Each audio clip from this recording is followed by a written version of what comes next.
Hello, hello, my let's keep it real people. So how you been? I feel like I haven't seen you guys in so long. Few weeks we did take off to relax and enjoy life. But we're back here, bigger and stronger than ever, and I'm with actually a pal of mine.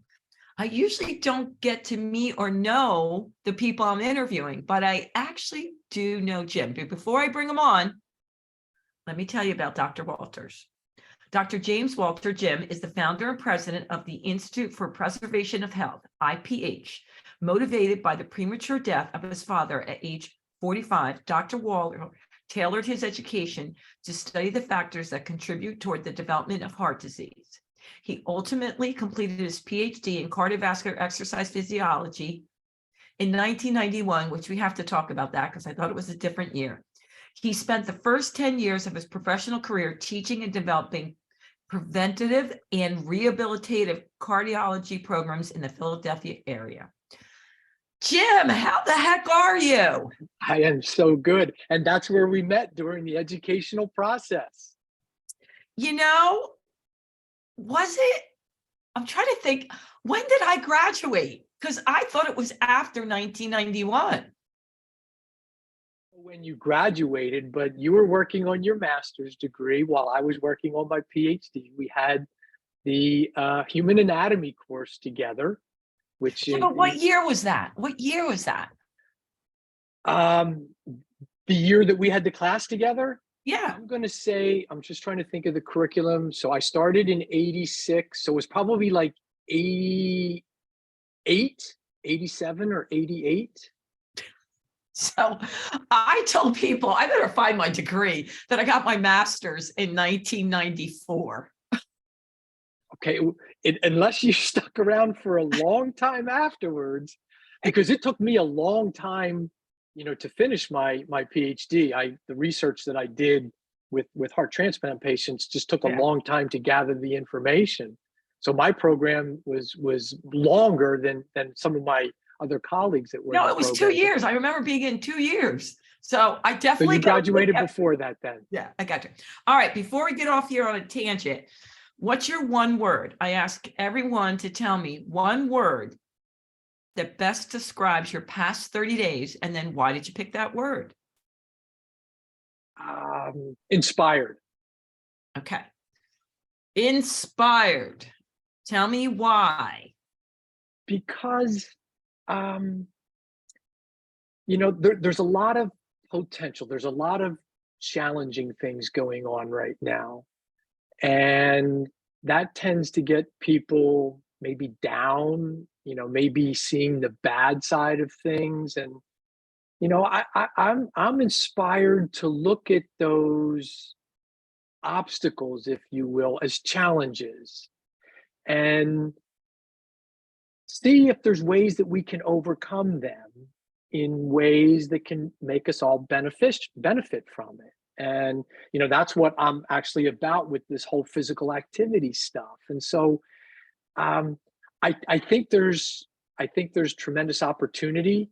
I think people are open and receptive to ideas. What maybe we'll talk about here a little bit today is breaking down perceived barriers, which often exist, which prevent us from doing simple things that could allow us to live better lives. And so I'm inspired by the idea that people like you and myself and many, many others that have messages that can help people will have that opportunity to do so. And that I think that's what we want to do, is we just want to help people. Yeah. And particularly as I'm winding down my career and maybe moving into new and different things, that's what I want to get out of life is just, leaving a legacy of having had the ability to help others. And that inspires me. Yeah. Yeah. Puts a smile on your face. It does. A pip in your step. All right. So I'm going to go right to the biggest question I got, which I don't blame this question. Many of our listeners and viewers, they want a healthy lifestyle, right?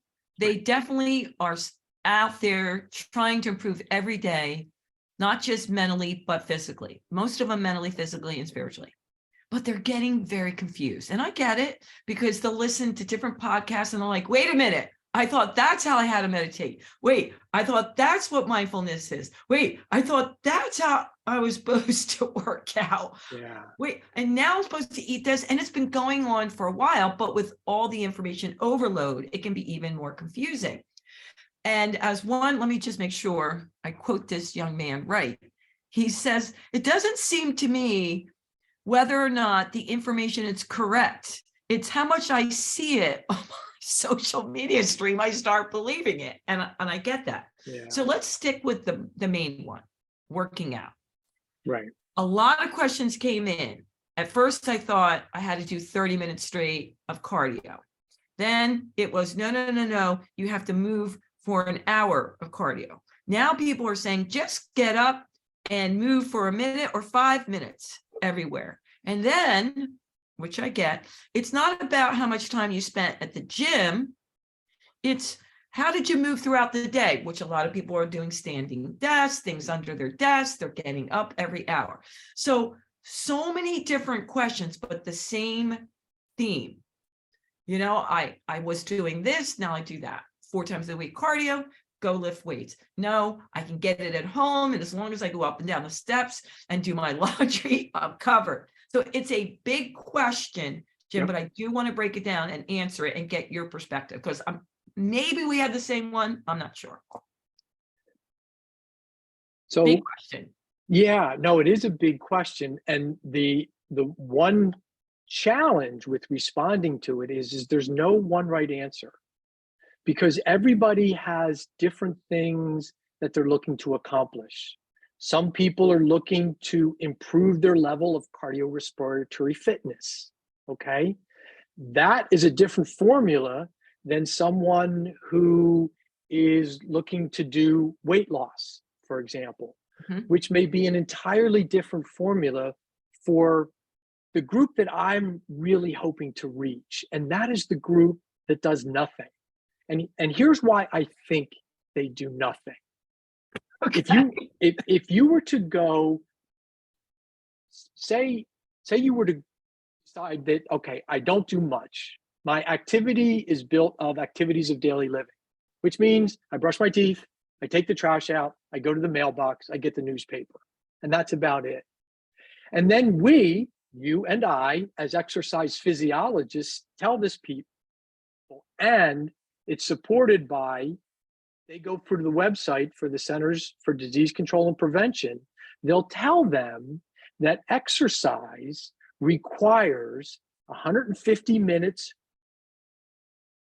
moderate to vigorous physical activity during the course of 1 week. All right, right? I just want to say that again because it cut out a little bit. 150 minutes, did you say?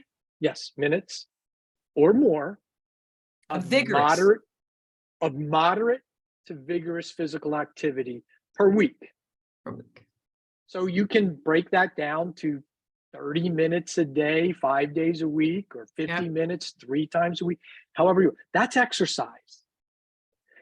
The other thing, if you look deep into the Centers for Disease Control and Prevention website, it'll tell you that 25% of Americans, that's 1/4, 25% of Americans do nothing more than activities of daily living. So now, if you're trying to take these people that are doing nothing and you say, in order to get benefits, you have to do 150 minutes or more a week, what do you think they're going to do? They're going to do nothing. So you're in pretty good shape, correct? I think I'm in great shape. Yeah. Right. So if I were to make you an offer to go to Nepal, and I'll pay for this, to go to Nepal next week and climb Mount Everest, are you up for that? Well, I would. You can't go there because I would do it even though I'm not prepared. But I would say to you, can you give me 3 months to prepare? That's the point.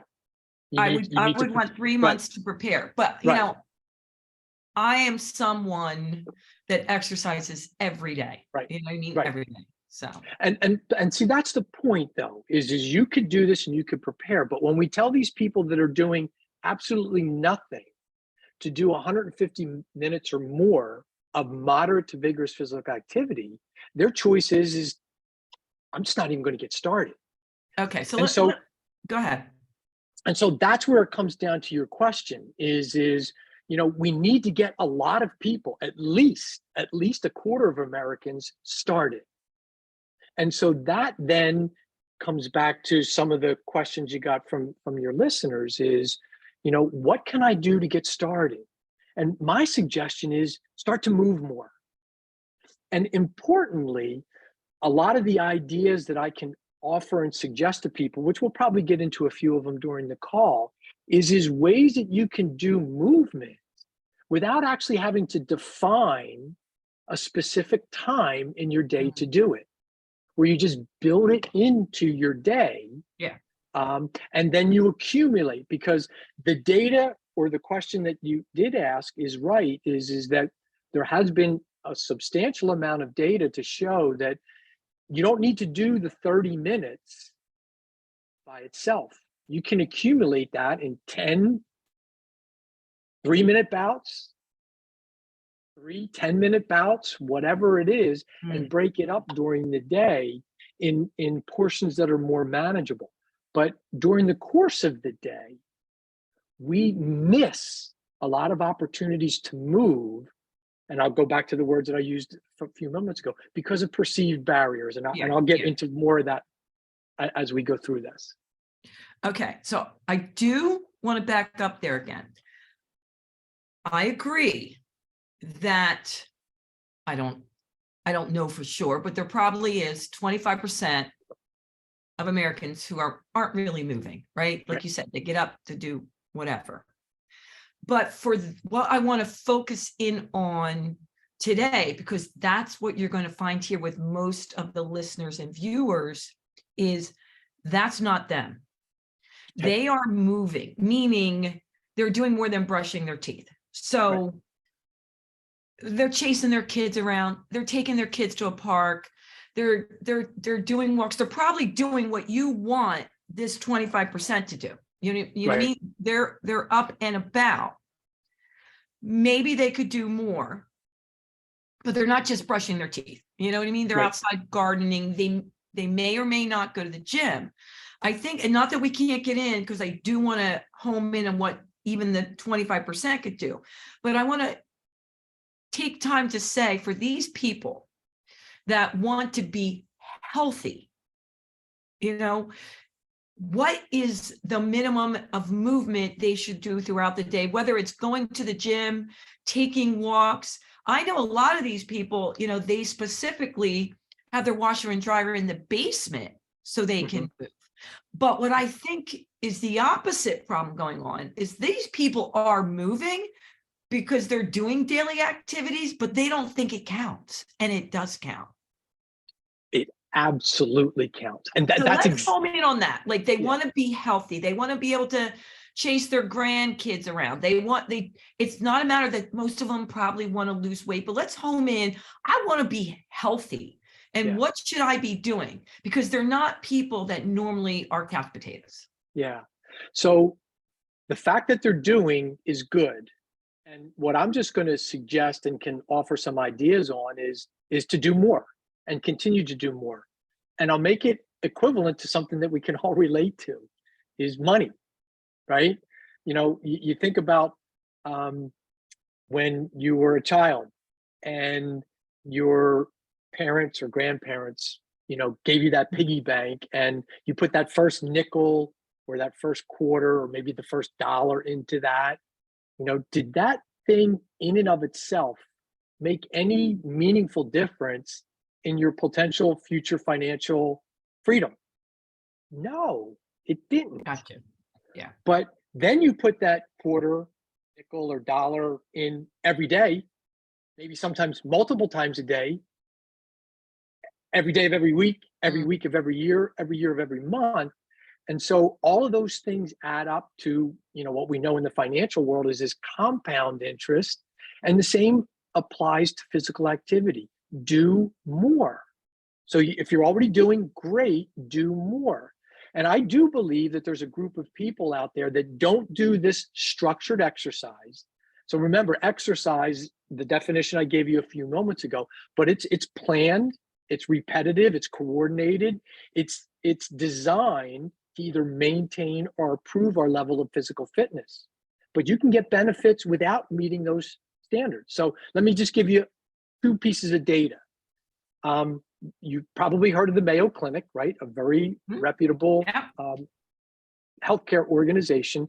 It was now 3 years ago, it was in 2020, in the Mayo Clinic proceedings. They published some data that indicated that people that just went from sitting, standing the course of the day, not just once, but throughout the day, those that did that, it resulted in reductions in fasting blood sugar and body fat mass. Not large ones, statistically significant ones. Yeah. Yeah. That's just going from sitting to standing. And then just last year in the Journal of the American Medical Association, there was an article that indicated that people who added more steps to their day, at least 2,000, but up to 10,000, that resulted in the more active people, 8 to 11% fewer deaths, less cardiovascular disease and cancer. So that was steps and then sitting to standing. I'm not talking about structured physical exercise. So there's data out there that says to the group of listeners that you largely deal with, you're doing, but do more. And there's a lot of ways that we can build more into our day without needing to find time to do that. Yeah. Well, I know for me, and then my living out of gyms, and I love working out with weights. But if I can do my cardio outside, I'm going to prefer it outside unless I can. But I'm a big gardener. And so starting in May, I spent a lot of time in my garden, flowers, veggies, mulching, like tons of work. So I go less into the gym. And I feel better and look better when I'm spending time in my garden and doing, not that I don't bike, but not doing as much as the weight training because I'm doing physical activity outside. And so everyone says, oh, what's your new workout routine? It's in my garden. Yeah. And that's okay. And that's good. And listen, not gardening for me, but before we started this, we were talking about our new puppy, right? So, my exercise is generally running, riding a bike, working out on the elliptical and stuff like that. I could probably count on one hand the number of times I've done that since we've gotten this puppy. But I'm walking him for like 90 minutes a day. So I'm outside. He's probably walking you. And he's walking me. But my point is I may have gotten away from, and what I'm doing for that, for a lot of people, would probably be considered moderate physical activity, moderate exercise. Yeah. For me, it wouldn't be, but for a lot of people, it would be. But for me, it's probably a step down in the level of intensity, maybe a step up in the quantity. Yeah. Yeah. But I'm feeling just as good. I haven't gained any weight. And I'm spending time with the puppy. Yeah, outside, which is awesome. Yeah. All right. So I do want to home in. I want to go again back because I know they want a specific answer to this. All right. Okay. So for those people who really do want to do the right thing for them, right? And you said do more, but if they were going to make a plan of what to do in their day I know you said there's weight loss, there's different reasons. Just talk about they want to be in the best shape they can be, right? They eat healthy and they want to move. Does it matter if it's, let's stay with the cardio. Okay. Whether it's 30 minutes a day, 40 minutes a day, an hour a day, or can they do something every hour for 5 minutes that will make a difference? So again, there's not a right answer to that question.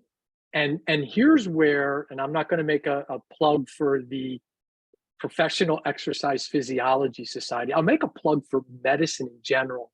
The problem when we go into a physician's office is we're often given guidance based on all of those patients that that physician sees, and not necessarily guidance based on me as a person.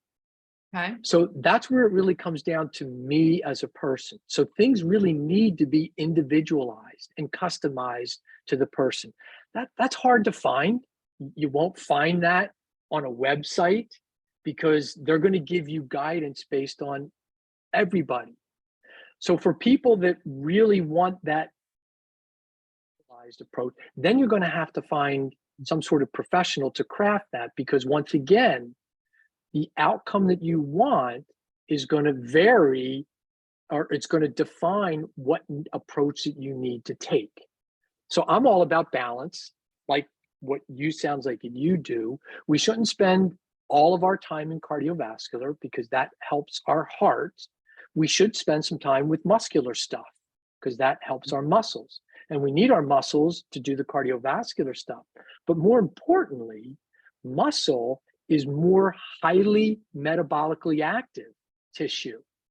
So by building muscle, we essentially, not to a large degree, so I don't want to mislead people, but to a small degree, we raise our basal metabolic rate, which means if before you added muscle to your body, you're sitting in a chair, and I'm going to just use a number. Let's just say your body's burning 100 calories, during the course of that hour that you're sitting in the chair. If you have more muscle, your body might burn 105 calories during that hour. And that's cardiorespiratory and muscle. I don't want to forget, and you know this better than I do, the flexibility part, particularly for people that get older. We need to spend time stretching. Now, that's not going to improve and contribute to like cardiorespiratory fitness or muscular fitness, but it's going to add to your overall level of fitness that contributes to this holistic balance approach that I think is important for most people.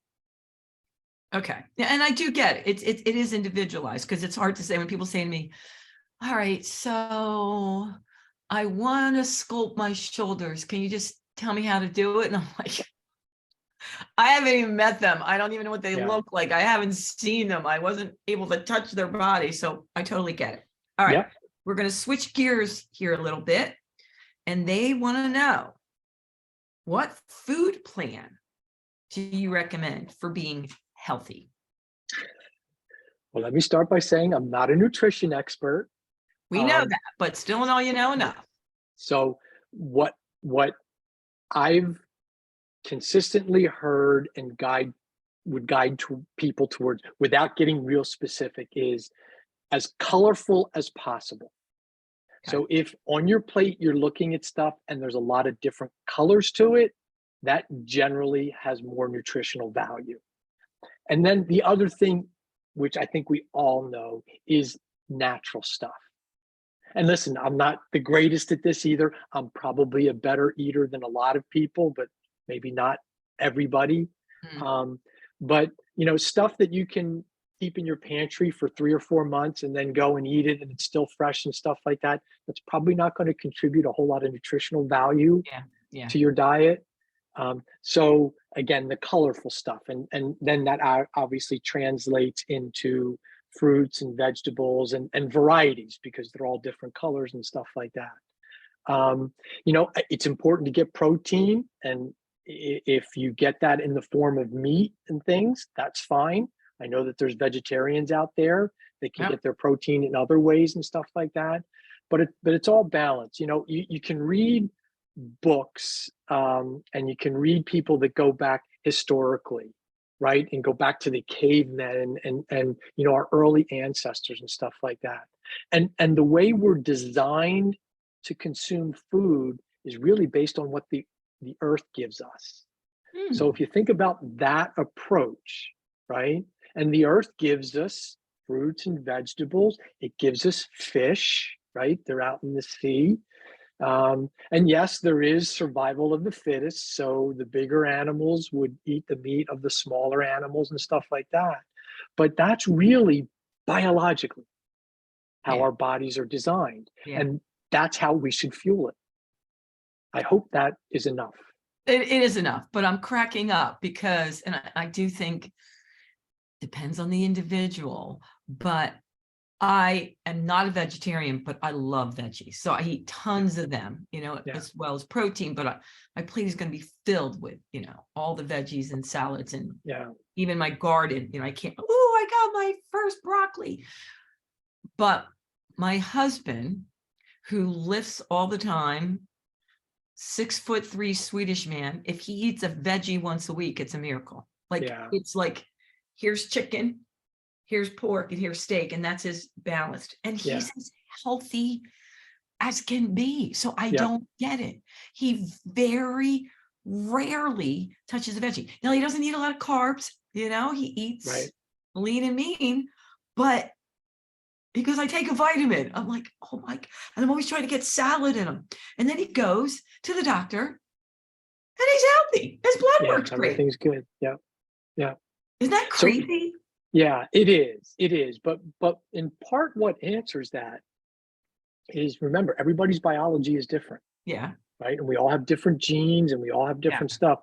But on this topic, I'll leave one tip for everybody that I've used for a lot of people. And so the first part of this, you're going to look at me with it, and I'm going to pause before I say the second part. And I'm going to argue that in this world, there are no bad eaters. There's Mm. not a bad eater in this world. You know what we have? This is what we have. We have bad shoppers. Because what do you eat? What you buy. So buy the right stuff, and then you'll eat the right stuff. Oh, that's true. If you don't have it in your house, you're not eating it. Isn't it Exactly. true? Right. And so that's where, and it's a twist on stuff, right? But it's a way to look at it is your nutritional preparation might be better planned for while you're shopping, No, right? you're right. Not Right. when you're throwing stuff together at home for Oh, so dinner. right. You don't want to go shopping on an empty stomach. It's all kinds of Right. ugly. No, Right. no, it's not Right. good. All right, Jim, I want to make sure I get some of this in here because the time is flying by. And I want to talk about your first tip, which is don't let perceived barriers stop you from moving more. And at Right. first I was like, what is he talking about? Yeah. Is there any signs at the place of work indicating you can't use the furthest bathroom? So now I understand what you're saying. You don't have to go to the bathroom close to you. It's something that is a little thing, but every time you go to the bathroom, choose the furthest one. Exactly. And that's what I mean by a perceived barrier, because, I work in a building, and I can tell you that when people that work in the area around me they all go to the bathroom that's in our wing. And when they go to fill up their water bottle, they go to the water source that's right there. So I would say, listen, if you want, and this is where the no extra time comes into play.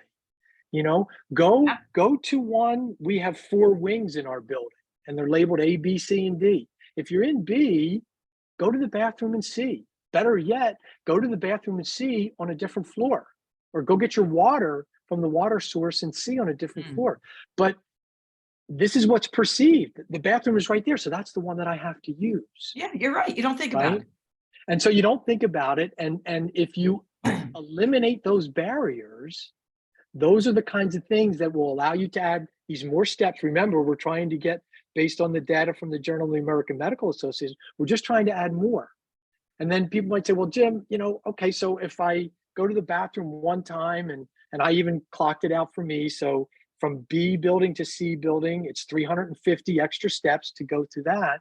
So did that really make a difference for me? No, not that activity by itself. But if you do it 2 or 3 times a day, and also, use separate trips to get your water, you could very easily in one day, just doing that, be adding another 1,000 steps to your day without You know needing what? extra And I time to know it do it. works. I know it works, but it's not my thing. So many of my friends and colleagues, I got to get my 10,000 steps. I don't know where they came up with the 10,000, but so many people are like, I have to get my 10,000 steps in. Where'd that come from? Yeah, I know that there's some research out there. I'm like you, I'm not worried about the 10,000.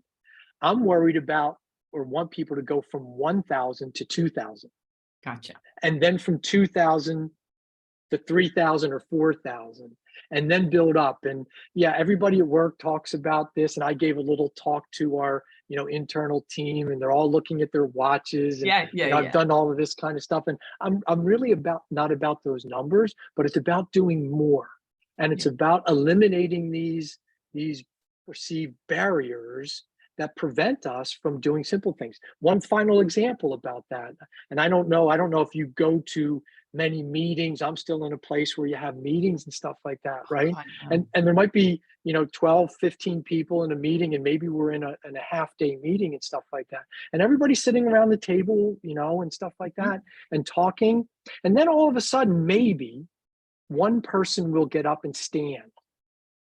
And then it's funny how after that person does it, two or three other people then get up. And the perception is that we have to sit for the meeting, and you don't. And so as soon as somebody breaks that barrier, and That's that's what I'm great. talking about, you break that barrier, then everybody else will do it. And I've seen it where, by the end of the meeting, half of the people are standing and other people are getting up and sitting down, which is great. Yeah. Get up for 50, because you don't want to stand for 2 hours. That's not good for you either. So you balance it between some sitting and some standing, and you make contributions towards better health.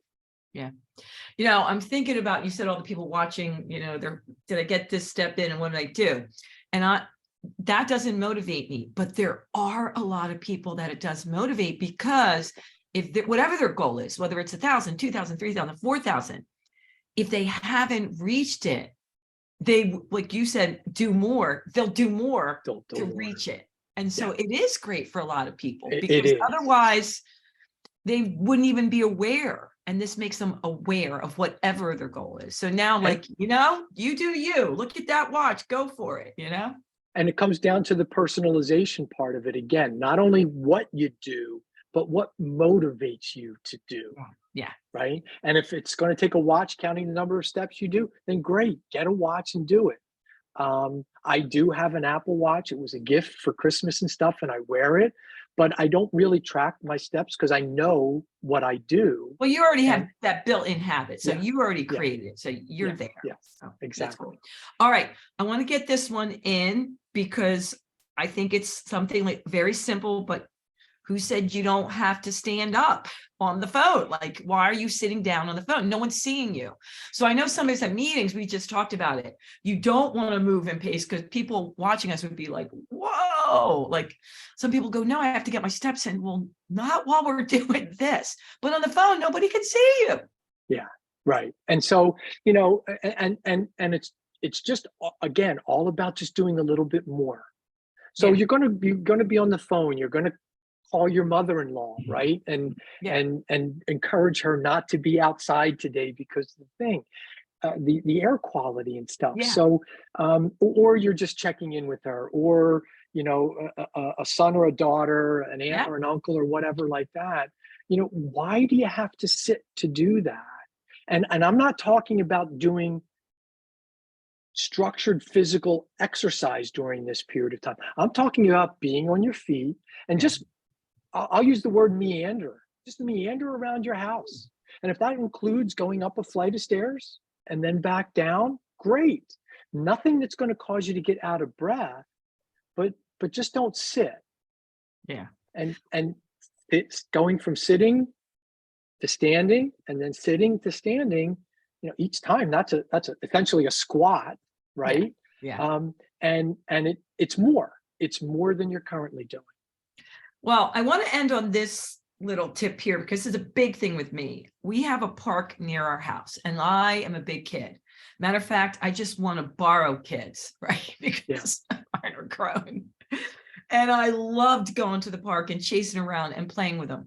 And I see all types of parents there. ones that are going up and down the monkey bars, chasing their kids around, having fun, and the other ones that go all the time and they take their kids, but they sit there the entire time on the phone. And I get it. Maybe you have no choice, but just the thought of going out and playing with them and coming up with different games, like you said, count the number of animals you see or colors.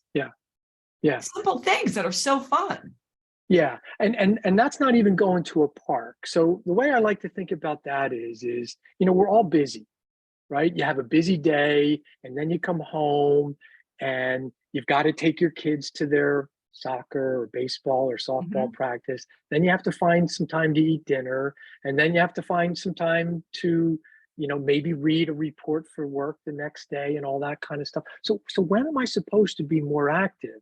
Right. And one of the things that you want to do is to spend some quality time with your kids outside of taking them to their sports practice. So you come home and, let's just say you have a 6-year-old and you say to that 6-year-old, hey, let's grab some dumbbells and go out for a power walk with dad. How would you like to do that? Yeah. And they're going to look at you like you're crazy. Right. But if you say to them, hey, let's go outside and see how many different colors we can find. Or let's count the number of cracks that we can see on the sidewalk, right? And then they're like, oh, okay. Or see how many different animals we can find, right? And then what you're doing is now think about it. We're always trying to be efficient. Now you might be accomplishing 3 things at the same time. You're adding more physical activity, you're spending some quality time with your child, and then depending on whatever activity you do, you may even be able to help them with their education if you're counting or defining colors, right? And then when you take the older ones to their soccer practice, again, I'll come back to the same thing about the workplace, about signs, about using the bathroom. Did you ever see a sign at the soccer field or the baseball field that said parents are forbidden from walking around the fields while their children are practicing? There are no signs. But I know I've been to a lot of soccer and baseball and softball practices, and all the parents just congregate, and they're the ones that tell you, but I don't have time to exercise. I don't have time to do more because I got to take my kid. And that's another barrier that we just have to remove. Yeah, I like that. Different way of thinking. That's exactly what it is. That's exactly what it is. Just another. Listen, let me, because you'll love, and I think your listeners will love this story because, you mentioned my father's premature death and stuff like that. But here's his creativity, right?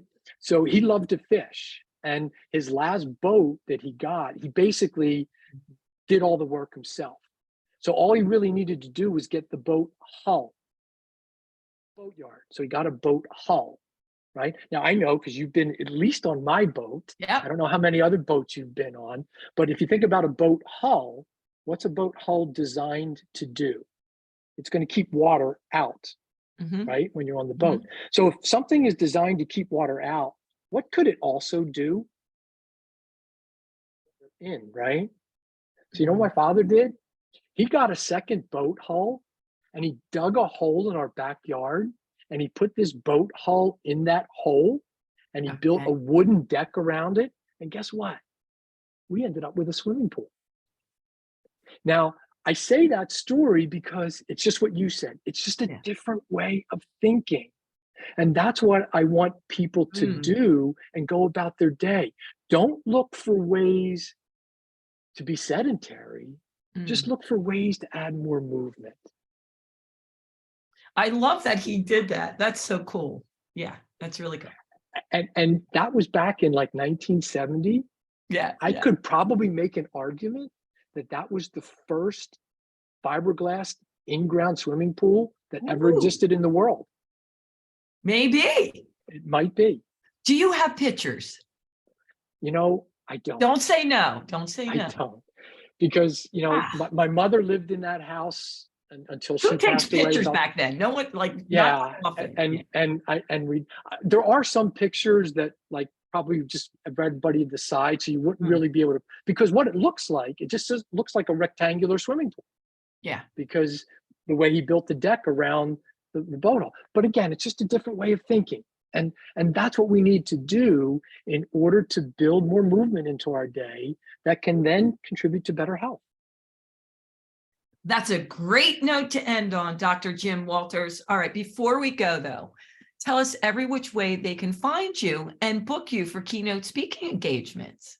Yeah, so I'm a little bit behind on all the infrastructural parts, but you can reach me at jim@jimwalterspeaks.com.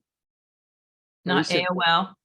Nope, nope. I needed to get away from the AOL address. So jim@jimwalterspeaks.com. Now I can give you I'm fine. I'll give you my AOL address too. So You should do that too. very simple. It's JMWLTR and then the number 2 at AOL.com. So that's pretty easy. It's my name, Jim Walter, without vowels. And then AOL actually messed up the original account. So I had to do a second one, and that's why I have the number 2 at the end. So JMWLTR at AOL.com. The only human I know in my circle with AOL.com. How could you forget that? Sorry, some things just don't change. I know, that's okay. I love I'm it. not the technological genius that I probably should have become. No, it's all good. All right, my let's keep it real people. We would both really appreciate you sharing, liking, and rating it. Spread the word. I'm going to end on the note of what Dr. Jim Walters said. Do more.